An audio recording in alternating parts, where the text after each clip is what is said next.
So, pinipilit ni Senator Erwin Tulfo na mag-hearing sa Monday, even if we know that yung nabogus, peke, hindi totoo yung kanilang session, so hindi rin totoo na acting Senate President si Win Gatchalian. Senator Loren Legarda at Senator Alan Peter Cayetano sabay rumisbak laban sa mga piking naghari-harian dyan sa Senado. Puta, nakakahiya. Ayon kay Senator Loren Legarda, siya daw umano ang tunay na Senate pro tempore. Risbak naman ni Senator Alan Peter Cayetano kay Tulfo, hindi kayo ang tunay. Mga impostor kayo. Puta, nakakahiya, no? Magandang gabi sa ating lahat. Palike po muna, pa-share, pa-subscribe at pakipindot ang inyong mga notification bell para lagi po kayong updated sa ating mga video. O ito mga kababayan ko, painit na po ang usapin dyan sa Senado dahil merong mga credit grabber, merong mga kawatan, mga pirata style, mga gangster, at meron namang totoong iniluklok ng saligang batas. Binasag na nga po ang katahimikan ni Senator Loren Legarda at nag-rant po siya sa social media. Pero bago po natin i-play itong si Senator Loren Legarda, pakinggan po muna natin ang impostor na Senate President at ubog na Senate President kuno. Walang iba, si Win Gatchalian, na gusto daw umano niya humingi ng gabay sa Civil Service Commission kung sino nga ba ang susundin ng mga empleyado ng Senado. Kasi po, sasagutin rin po yan ni Senator Alan Peter Cayetano. Narito po, pakinggan natin. Meron kaming pag-usap ng Civil Service Commission, nagpo-coordinate kami sa kanila at para lang maging maayos at smooth transition as much as possible. But you only recognize the Civil Service Commission.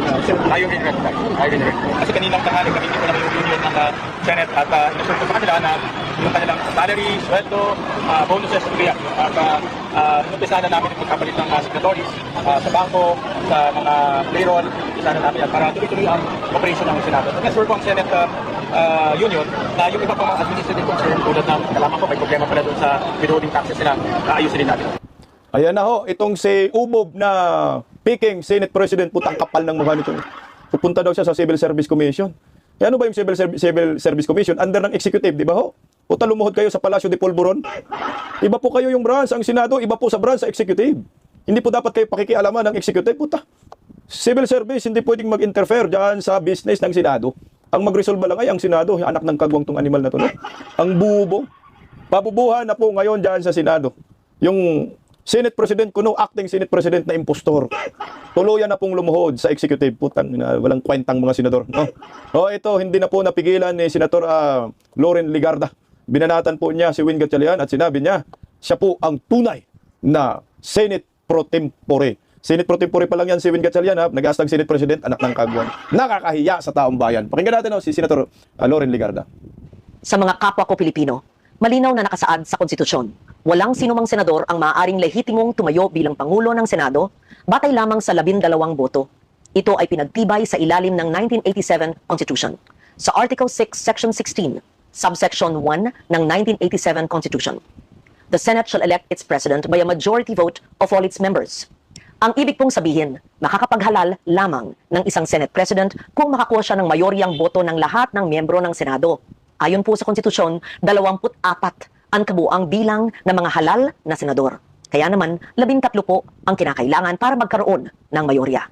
Nakalagay din sa alituntunin ng Senado, sa Rule 2, Section 2, na the officers of the Senate shall be elected by the majority vote of all its members. Ang mga opisyal po ng Senado ay ang Senate President, Senate President pro tempore, Senate Secretary, at Sergeant at Arms. Hango at nakabase po sa ating konstitusyon ang mga alituntunin ng Senado, kung kaya't tulad sa Senate President, boto rin ng mayorya ng lahat ng miyembro ng Senado ang kinakailangan upang magtalaga ng Senate President pro tempore, Senate Secretary, at Sergeant at Arms. Malinaw, 13 boto ang kailangan. Sabi din po sa Rule 15, Section 44 ng alituntunin ng Senado na except during the election of officers, a majority of the senators shall constitute a quorum. Simple lang po ang kahulugan nito. Iba po ang bilang na kailangan para sa quorum. Iba rin po ang bilang na kailangan para po sa eleksyon. Kapag eleksyon po ng mga opisyal ng Senado, kailangan ang mayoryang boto ng lahat ng miyembro ng Senado upang sila'y mahalal. Kaya naman, sa kabila ng aking paggalang sa aking mga kasamahan, labag sa konstitusyon at alituntunin ng Senado ang nangyaring pagtatalaga ng Senate President pro tempore, Senate Secretary at Sergeant at Arms dahil 12 senador lamang ang nasa plenaryo na bumoto. Kulang ng 1 boto para masabing mayorya ng lahat ng miyembro ng Senado ang bumoto para sa pagbabago ng liderato. Samantala po, sa chairmanship naman ng mga komite ng Senado, malinaw din ang saligang batas sa ilalim ng Article 6, Section 16, Subsection 2, kung saan sinabi na, a majority of each house shall constitute a quorum to do business. Ibig sabihin po, 13 senador din ang kinakailangan na kabilang sa sesyon ng Senado upang makagawa ng anumang opisyal na gawain o quorum. Kung kaya't, labag din po sa konstitusyon ang naganap na pagdeklarang bakante at pagtatalaga ng mga chairperson sa mga ilang komite. Madalas pong binabanggit ng mga nasa minorya ang kasong Avellino versus Cuenco upang palabasing lehitimo ang naganap na takeover sa Senado. Pero hindi po maaring gawing shortcut ang Avellino upang pababain ang bilang ng mga senador na kailangan para sa quorum, sa eleksyon, at para magkaroon ng reorganization sa Senado. Okay, tuloy lang natin mga kabisdak. Sa dulo na tayo magkomento. 1949 pa ang kasong ito at naganap sa ilalim ng 1935 Constitution. Nagbago na ang ating saligang batas. 1987 Constitution na ang sumasaklaw po sa atin. Dito, malinaw na 13 ang kinakailangang boto para maghalal ng Pangulo ng Senado at parehong bilang din ang kinakailangan para sa pagboto ng mga opisyal. Hindi rin bago ang patakarang ito. Noong pang 1973 Constitution, malinaw na ring nakasaad na ang Speaker ng National Assembly ay dapat mahalal sa pamamagitan ng mga mayoryang boto ng lahat ng miyembro. Kung tatanggapin natin na maaring basta-basta na lamang bawasan ang bilang ng mga senador na kinakailangan para sa eleksyon ng mga opisyal at pinuno ng mga komite, malaki ang magiging epekto nito sa operasyon ng mataas na kapulungan. So tuwing may mga senador na nagkakasakit, nasa abroad, pansamantalang wala sa session, na aresto, na detina, at iba pang kadahilanan, maaring gamitin ang dahilan na ito para palaging mag-reorganize ng Senado. Pag nangyari po yun, hindi na representasyon ng taong bayan. Interes at issue ng panahon ang magtatakda kung sino ang nasa mayorya at mga opisyal ng Senado. Ang magiging labanan na lang ay kung sino ang makakapagbawas ng pisikal na presensya ng kabilang panig sa bulwagan. Dapat manatiling representasyon, interes ng nakararami, performance ng bawat isa, at issue ng panahon ang batayan kung sino ang magiging mayorya at pinuno ng Senado. Ang konstitusyon, ang gabay ng ating demokrasya.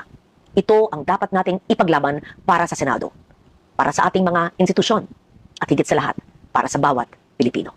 Si Loren Legarda po, ang inyong Senate President pro tempore. Maraming salamat. Aray ko, ang sakit yun, Wingatchalyan! Si Loren Legarda po, ang inyong Senate pro tempore. Yan talaga, legal na legal. Walang contest dyan. Walang makakapigil kahit saan ka pang impyerno pupunta. Dahil ang batas ay nagsasabi na ang Senate pro tempore ay si Loren Legarda at ang Senate President ay si Senator Alan Peter Cayetano. Alam niyo po, duda ko dito sa Avellino versus Cuenco. Kung sino ang nagbigay ng ideya sa mga buplaks, na mga itbulaga, sa mga latang maiingay, kagaya ni Tolfo. Nagamitin ninyo ito, Avellino versus Cuenco. Mukhang si Franklin Drilon, yung bantayog ng laging tulog. Kasi ginamit ni Franklin Drilon yan noong 2015, May 5. Yung 2015 kasi, lumabas yung 4 ng ibang bansa.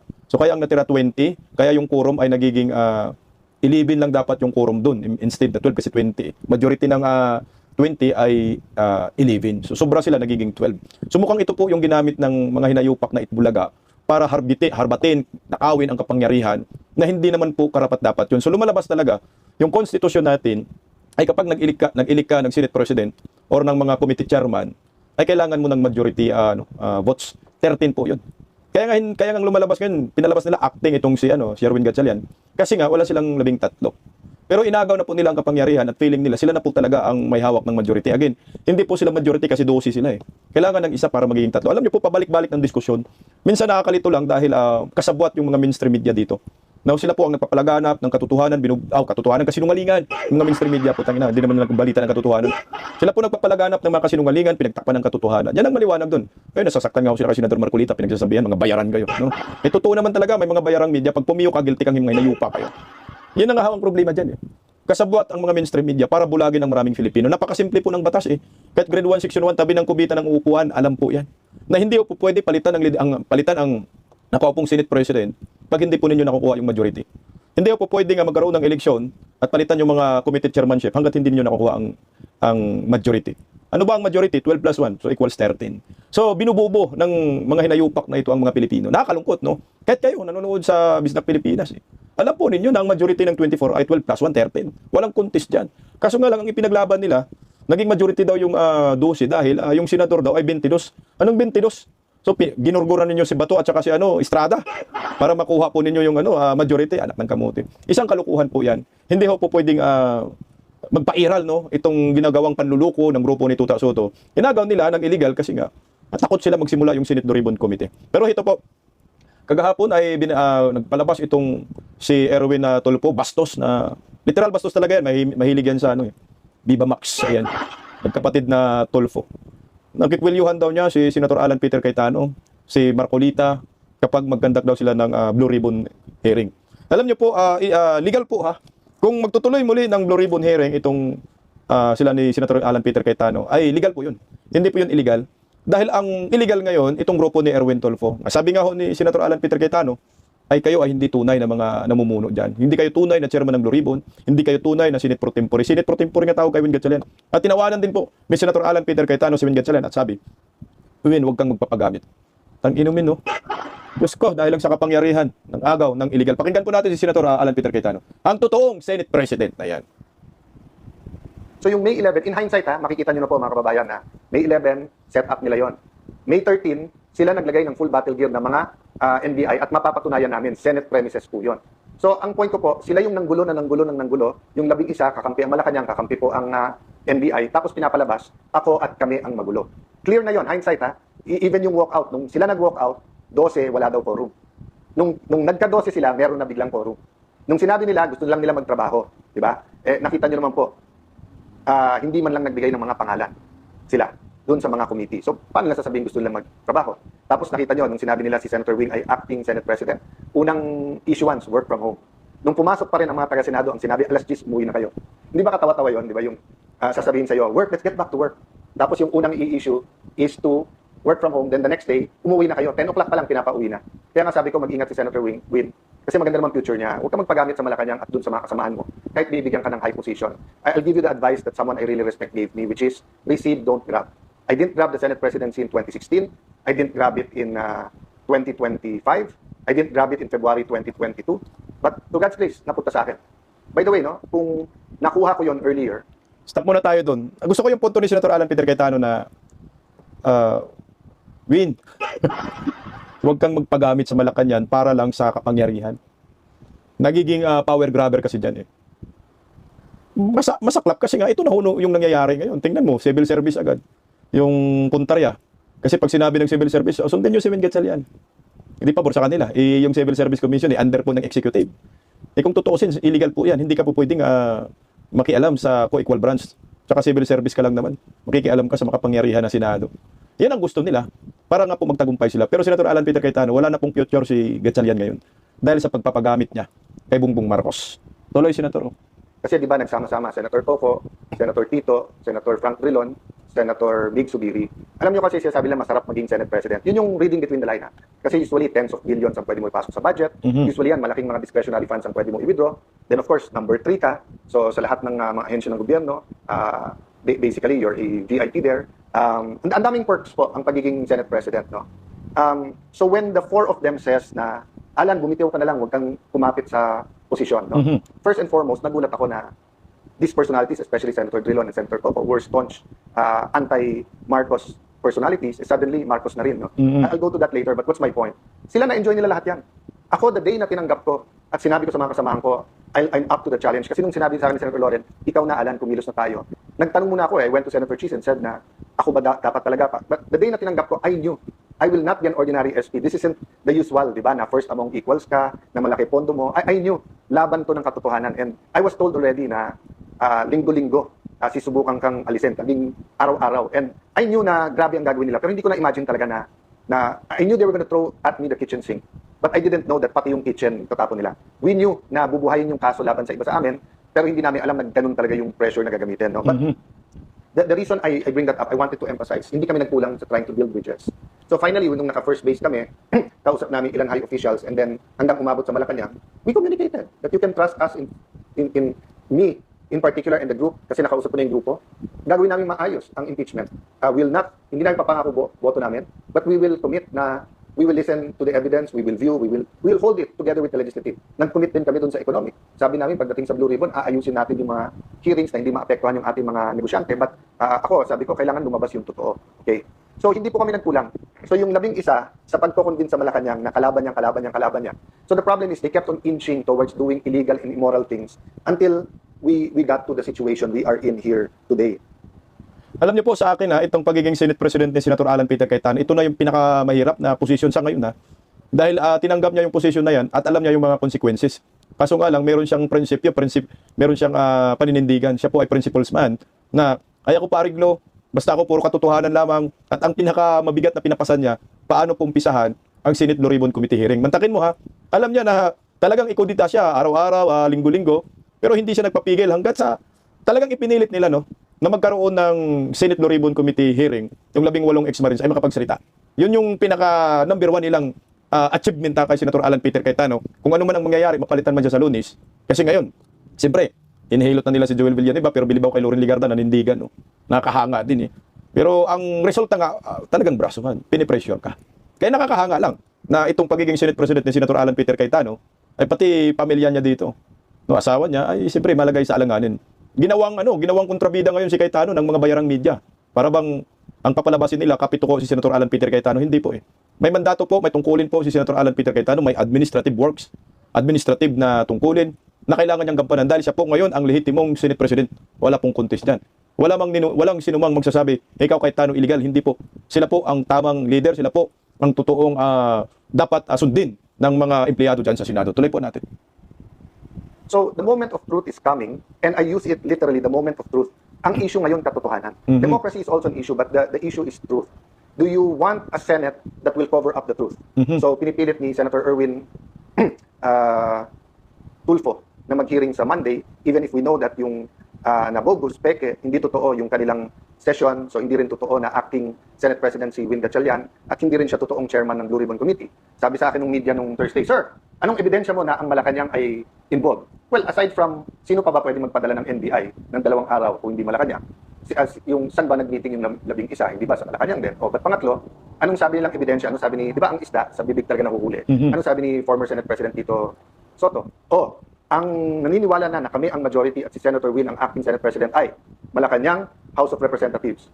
Ikaw na nagsabi, Malacanang, kasama sa plano O yun din ang sinabi ni Senator Win. Para walang gulo sa bangko, sa mga empleyado, kanina. natin sa civil service. So, yun po ang sinasabi kong, guys, kung mahal nyo si Senator Win, huwag nyo sirain yung kanyang future. Saka nakita ng Senate President, unang gagawin, imbitahin yung SILG, yung Secretary of Interior and Local Government para ayusin yung peace and order sa Senate. May sarili tayong USAA, may contingent tayo ng Marines PNP, may PNP sa labas. Pag kulang yon, you can request the PNP. Hindi mo pinapapunta yung SILG mismo. Ngayon naman, ang magde-decide kung sinong Senate President, Civil Service. hindi rules natin, hindi constitution natin. Civil Service. Sino ba nag-appoint ng Civil Service Commission? Malacanang, BBM. di ba? So, napakahirap po. But I'll offer you a solution, Senator Will. Mag-meeting tayo, may naiisip akong solusyon. Mahirap kumanap tayo ng solusyon kung sino ang tunay na Senate President kasi yung 3 libro na hawak ko ay nagsasabing yung legitimate Senate President, yung nahalal nung 13. No? By the way, guys, let me go to that muna na mabilis. Ito. Sabi po sa Philippine Constitution, hindi lang to sa rules, sa Philippine Constitution, nakalagay po dito, the Senate shall elect its President and the House of Representatives Speaker by a majority vote of all its members. Iba po yon sa sinasabi dito, a majority of each House shall constitute a quorum to do business, but a smaller number may adjourn from day to day. So yung a majority of each House and a majority of all its members, magkaiba yon. At sinasabi din dito po na, meron po kasi dito yung about each House being able to pass its own rules, no?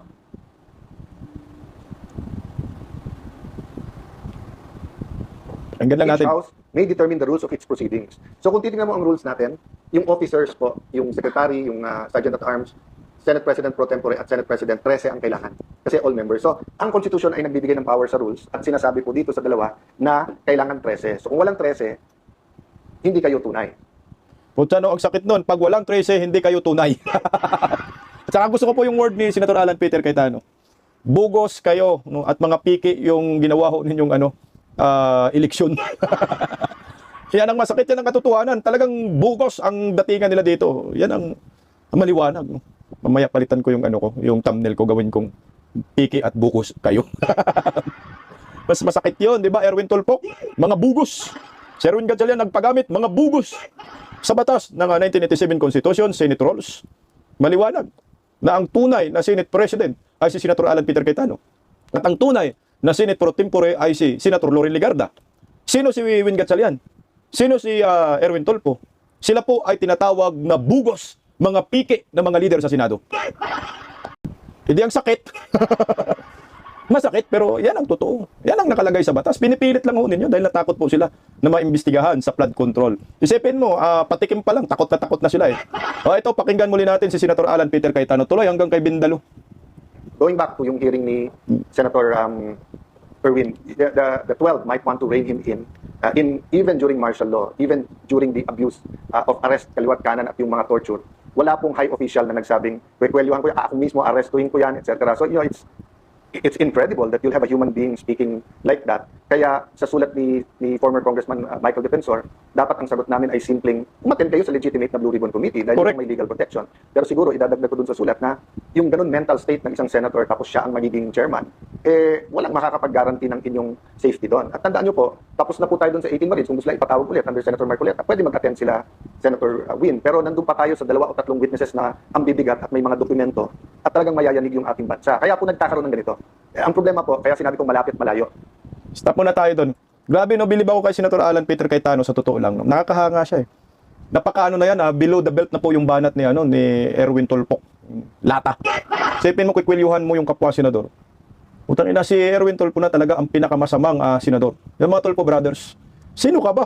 Magsabi ka ng ganyan, i-Senate President nga ho yan eh. Ikaw, putang ina, piki ka nga, bugos ka nga eh. Hindi nga kayo totoo na chairman ng Blue Ribbon Committee, pero ano pa rin si Cayetano, malumanay pa rin, no? Hindi pa rin siya umiinit. No? Pero ang gusto kong mangyari, magsampa ng complaint sa ethics itong si Senator Alan Peter Cayetano laban dito sa mayabang na Erwin Tulfo, malitaboy. Every time that the truth is about to come out, wini-weaken yung institutions. Winiken po ang House of Representatives, winiken po ang Senate. Sabi ni Senator Lacson, sirang-sira ng Senado. Ikaw naman sumira sa Senado. Tama. Through false testimony witness using the Blue Ribbon laban sa ating mga kasama. Correct. So, etong mga kaganapan. Anak ng kamuti, ang ganda ng banat eh. Kayo yung sumira sa Senado. Di ba, putang ina, nagtuturo sila kung sino yung sumira ng Senado, si Alan Peter daw. Putang, totoo naman talaga ang sumira sa Senado, itong si Tuta Soto at si Pinky. Ilang buwan kayo hindi nag-imbestiga sa Blue Ribbon Committee patungkol sa flood control, anak ng kamuti. Pa ng May 11-13, Malacanang ang may control dyan sa NBI, hindi sa amin. Tapos Correct. whitewash nyo pa para sabihin wala ang mga NBI sa loob ng Senado. Mhm. So, tama yung sinabi ni Senator Gringo. Pag armado ka at dapat nandun ka, wala ka doon at nandun ka, bakit papagalitan mo yung reaction? So he was talking about yung mga panahon ng kudita. So kung may mga sundalo sa labas ng Malacanang, natural na magwa-warning shot ang mga taga-Malacanang, paalisin ka. Mhm. So kinulpi na nila ang isang taga-USAA, kinabol nila ang isang senador sa loob ng Senado. So natural, nung pinaligiran nila ang Senado at they crossed over from GSIS into the Senate na naka-full battle gear, natural na magkakaroon ng warning shot. And then ang sisisihin kami, hindi yung nanggugulo. So the point is, these hearings, you had your chance to have hearings. Correct. Hindi naman kayo hindi nag-hearing. Diba? So siguro, ang haba na ng sinabi ko, my point is, mga kababayan, who are we as Filipinos? So I had to think about my role. Komportable ako sa pagso-soul search ko, sa role ko po in transforming the nation, sa role ko po bilang isang Kristiyanong may pinaglalaban. Komportable po ako, quiet life with family, building our city. Pero nung tinawag ako, step up, be with the senators, be our leader, I had to say yes. Kasi yung role na binibigay sa akin. I knew I wouldn't enjoy the perks. I knew na baka ikasuhan muna, kulong, intimidate, offer. But kailangan ko lakas ang loob ko eh. I have to put my whole faith in God. Today, day by day lang ako nabubuhay. Day by day, Lord, anong pinapagawa mo sa akin? So, dun sa mga nagpe-pray for us, pati mga nag-open letter, I don't get offended. Tama yung sinabi nyo. Ang prayer ko should be, Lord, saan mo ko gusto at anong dapat kong gawin? So, I'll stop there, but you also have to ask yourself that question. Whether you're a doctor, you're a lawyer, you're a soldier, wala kang trabaho, barangay tanod, anong role mo? Definitely to pray. Pero ano sa pagkikilos, pagpo-post, pagpropotesta, pagpapanood kung ano nangyayari, let your voice be heard. Yung IBP, ngayon nagsasalita pa isa-isa yung mga abogado. I mean, ang daming issues sa forum, etc. But in electing the officers, kahit basta't marunong magbasa, majority of all the members. Yung IBP rin, binabas din ng mga law firm yung mga miyembro ng IBP. Alam niyo po, yung IBP pala, yung isa sa mga namumuno dyan ay may kaugnayan kay Mig Subiri. Pero karamihan po ng miyembro dyan, mga law firm, pumalag po. Tuloy po. Diba? Kaya nga sabi ng Malacanang, nire-review pa nila Constitution. Ang problema, they're bending the law and they're bending the Constitution, which is weakening institutions. At kaya nga tayo napunta sa dictatorya during the time. So in one sense, malapit na tayo because we keep trying to hide the truth. Okay, ulitin ko In one sense, malapit na po tayo kasi ilang institusyon na ang binaboy natin. Nandun na tayo sa Senado And then, lahat ginagawa, hindi lumabas yung totoo. In the other sense, malayo pa. Kasi wala pa namang official declaration, etc. etc. Pero nagsusumula na Basta ikaw ay kalaban, actually matagal lang simula yun. Basta ikaw kalaban ay Kaso kulong ba? ka. Pero bailable yun Ngayon yung non-bailable na ginagawa. At ang masama, dati, lumalaban yung institusyon. So, nung pinadlock ang Senado, nagkaisa lahat ng senador, at least more or less, na huwag nyo ipadlock yung Senado. Ngayon kasi, kapwa senador pa ang kumakampi sa Malacanang. Diba? Yan na nga nakakalungkot kasi nga liderato ni Tuta Soto, same rin din po yung yung direksyon ni Win Gatchalian. Puta hindi naman kasi natin pwedeng masabihin liderato ni Win Gatchalian kasi wala naman siya mandato. Yan, lahat sila ay kampi sa Malacanang. Hindi kasi pwedeng ganun. Co-equal branch po yan eh.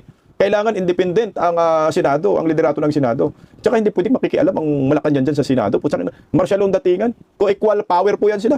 Tuloy Senator. Diba? That's why, hindi ko na sinasagot isa-isa eh. Kasi nga, team cover up between team ilabas yung totoo. Team independent versus yung team na ang Senado dapat kontrolado ng Malacanang. Kung sasabihin na, di, kasi kay Tito Soto or kay Win Gatchalian, maayos yung Senate. Maayos nga yung Senate kasi hindi nyo nilalabas yung totoo, tapos nandun kayo sa ilalim ng Malacanang. So, I continue to offer Malacanang a partnership, but check and balances tayo. No? So, weekend, Sunday time to think. So, wala namang problema, kailan ako ng kaso. But for example, yung Tindig Pilipinas Kikoti, legacy ni President Cory Aquino is democracy. Legacy ni Senator Benigno Aquino is giving his life to fight for freedom and democracy. And then magpapagamit kayo sa Malacanang. Ano, obstruction of justice. Sinabi na ng NBI, walang warrant na binigay sa amin. Sinabi na ng PNP at SILG, pumunta sila doon, hindi para arrestuhin dahil wala pa namang warrant. So paano naging obstruction of justice at paano pinatakas si Bato kung wala namang warrant? So let me address myself to Pico D and the other Aquinos, even to Senator Bam. No? Ang legacy ng democracy. Then Marcos na rin. So, no problem. Legacy din nila is against extrajudicial killings. O yung paglaban nyo yun. Legacy din ng mga Aquino is to sacrifice for the nation. So, if your sacrifice is fighting the Duterte's fighting, okay yun. Pero okay sa inyo baguhin yung Senado. Okay sa inyo, huwag ilabas yung totoo sa flood control. Di ba, kaya nga, laban eh. Laban yung laban. Wala nang laban. Gabahin ko muna. Hindi yung ginagamit eh. Diba? So, alam niyo naman, di ba, sa Ibista, sa Duterte, ganyan. Kailangan neutral ako eh, dahil Senator Judge din ako pa magpe-preside ng impeachment. Pero pera muna ng laban. Kasi paano pag wala nang lumaban para sa Pilipinas? Paano kung Marcos na rin? So mga kababayan, let me end this way. Kung comfort lang po, sumang-ayon na po ako sa administrasyon. My life will be totally much easier, but I couldn't live with myself. Why? Life without a purpose is not living. Diba? You all have to consult your maker. Is this the kind of world that the Philippine Constitution wants? Is this the kind of world that the Bible tells us, the kind of Philippines we want? Diba? So, you might not like me. You might not agree with my politics. I'm not perfect. Some of you might not even trust me. And if I'm wrong, de tama feelings nyo. But what if I'm right? How many of us didn't listen to the science in 1970s? And what happened for 20 years? So what if I'm wrong now? You don't have to like me. My stay as Senate President is limited. But every day that I'm here, laban po tayo. So hindi natin kalaban ng Malacanang. Pero kalaban natin kasinungalingan. Kalaban natin yung nagpupunit ng pahina ng konstitusyon. So mga kababayan, tonight, tomorrow, let's say a prayer. But let's ask ourselves, who are we? Anong identity natin? Paano natin maitutuloy yung laban? Hindi pwedeng everyday may bagong issue na lang. Issue May 11, habulin si Bato. Issue May 13, NBI attack the Senate o hindi. Issue ng walkout, 12 kayo, okay. Nung kami hindi dumating, 12 kayo, okay. Tapos, para hindi mapag-usapan yung testimony ng 18 Marines, magme-meltdown, magbabalistik si Erwin Tulfo. Tapos, para yun ang news. Tapos bukas, tatakutin lahat ng mga empleyado ng Senado na bibit-bitin, kakasuhan. Ulitin ko yung sinabi ko sa media, lahat ng kapangyarihan na sa kanila ang nasa aming katotohanan. But despite that, I'm willing to tonight and tomorrow we'll be thinking of a way. Paano po hindi maipit ang mga empleyado? Paano po na yung mga bangko masunod ng tama? Anong tamang legal remedies natin? On that aspect, we can talk and find a way. Pero when it comes to truth, ibabalik ko ngayon sa majority yun. You really believe what you're preaching about the flood control? You really believe na after putting to jail some to get a quorum, they won't put more in jail to get... Gagawin kasi 18 na lang ang senador para 12 convicted na. At pagkatapos nun, manipulate na naman yung numero at saka yung konstitusyon para palitan yung konstitusyon. Again, if I'm wrong, then baliwalayin nyo lahat ng sinabi ko. I'm just one other politician telling you garbage. But if I'm correct, and I hope that I am not correct, then we have to put faith into our actions. Kailangan natin lumab. Check, wala nang laban yung mga dilawan, nakabangag na eh. Delikado po yung sinabi ni Senator Alan Peter Cayetano, yung dulo, na mukhang mabawasan yung senador. Pag nabawasan yung senador, makundik yung mga 12, kundik daw lahat eh. Magkakaroon ngayon ng pagbabago ng konstitusyon, kun-as. So ngayon, pag nagbago ng konstitusyon, alam naman natin kung bakit baguhin nila. Si Bangag hindi po siya bababa sa pwesto at walang eleksyon, anak ng Kangbang. Nako, kailangan na magmatiyag po tayong mga Pilipino. Laban lang, Senator Alan Peter Cayetano, nasa likod mo. Kaming mga Pilipino na naniniwala sa katotohanan.